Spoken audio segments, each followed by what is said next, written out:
ہم کب تک بادشاہ تھے، کب تک تاجدار تھے؟ سنو دل کے کانوں سے سنو، میری قوم کے جوانوں دل کے۔ سیدنا قطب الدین بختیار کاکی جب آپ کے وصال کا وقت قریب آیا، وصال کا وقت، آپ نے وصیت کی میری نماز جنازہ وہ پڑھائے گا جس میں یہ شرطیں موجود ہوگی۔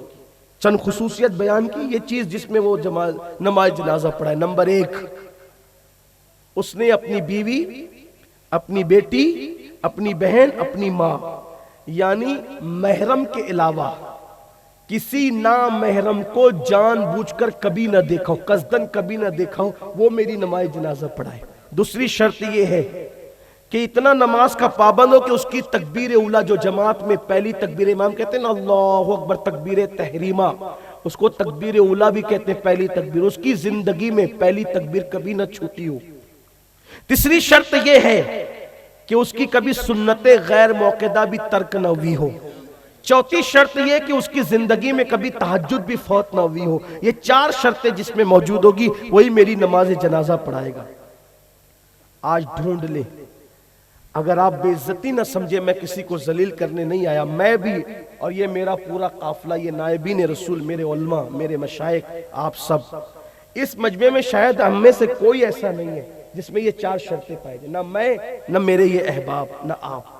سوچے ذرا، غور کریں، میں کچھ بتانا چاہتا ہوں آپ کو، ہم بھی ایسے نہیں، آپ بھی ایسے نہیں۔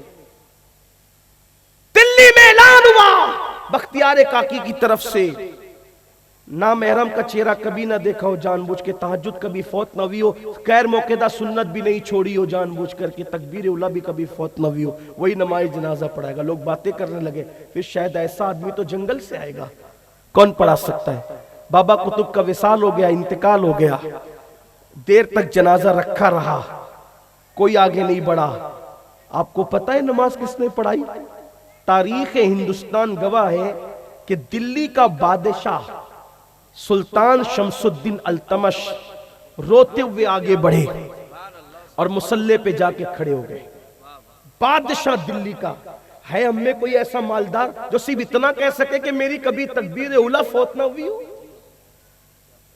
آپ کہتے ہیں ہم بادشاہ کب تک تھے؟ کب تک تھے؟ جب تک ہم دین کے اتنے پابند تھے تب تک بادشاہ تھے، کہ جب بابا بختیار کاکی کے جنازہ پڑھانے کا وقت آیا کوئی آگے نہیں بڑھا۔ دلی کا بادشاہ شمس الدین التمش آگے بڑھے تو اس وقت مصلی پر گئے تو کسی نے بازو پکڑا۔ اچھا، اس دور کے اہل علم کی جرات بھی کتنی تھی کہ بادشاہ کو پکڑ سکتے تھے۔ آج بڑی معذرت کے ساتھ اگر ہمارا مسجد کا متولی سود کا دھندا کر رہا ہو یا بدعقیدوں سے رشتہ داری کر رہا ہو تو ہمارے اندر اتنی ہمت نہیں کہ ہم اس کا بازو پکڑ سکیں۔ بڑی معذرت کے ساتھ کچھ جرات مند لوگ ایسے ہوں گے، لیکن میری طرح کے کچھ لوگ نئی ہمت ہے۔ ہم کہتے ہیں ہم اس کی حکومت کا تختہ بدل دیں گے، اس کی حکومت کا تختہ۔ ارے تیرا متولی سود کا دھندا کرتا ہے، تو اس کا بازو نہیں پکڑ سکتا؟ وجہ یہ ہے ہمارے اندر وہ ایمانی حرارت نہ رہی۔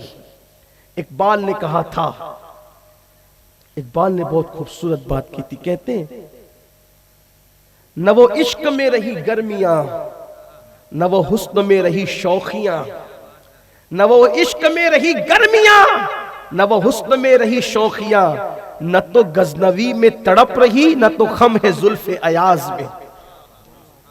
جو میں سر بسجدہ ہوا کبھی تو زمین سے آنے لگی صدا، تیرا دل تو ہے صنم آشنا، تجھے کیا ملے گا نماز میں۔ ہمارے اندر وہ جرات نہیں ہے حق بولنے کی، جبکہ حدیث پاک ہے کہ جو سود کا ایک لقمہ کھائے گویا اس نے اپنی ماں کے ساتھ 36 مرتبہ زنا کیا۔ سب کو پتا ہے کون کس کا بازو پکڑتا ہے، لیکن وقت کے بادشاہ شمس الدین التمش کا بازو پکڑ لیا گیا۔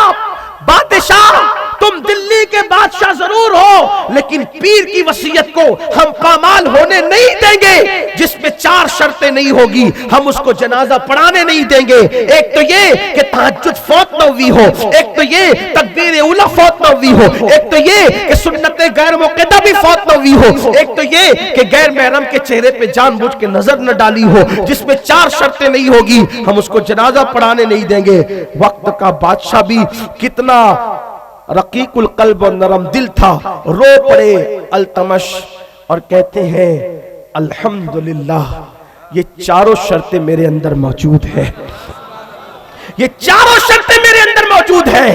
اور اس پر انہوں نے سینہ نہیں تانا بلکہ اپنے پیر کے چہرے سے کفن ہٹا کر کہتے ہیں بابا آپ نے تو پردہ کر لیا اور ہمیں بے پردہ کر دیا, اگر آپ ہمیں بے پردہ نہ کرتے تو یہ راز شمس الدین اپنی کفن کے اندر اپنے ساتھ قبر میں لے کر کے جاتا. جب تک مسلمانوں کا کردار یہ تھا تب تک مسلمان بادشاہ تھا, عروج کے دن تب تک تھے.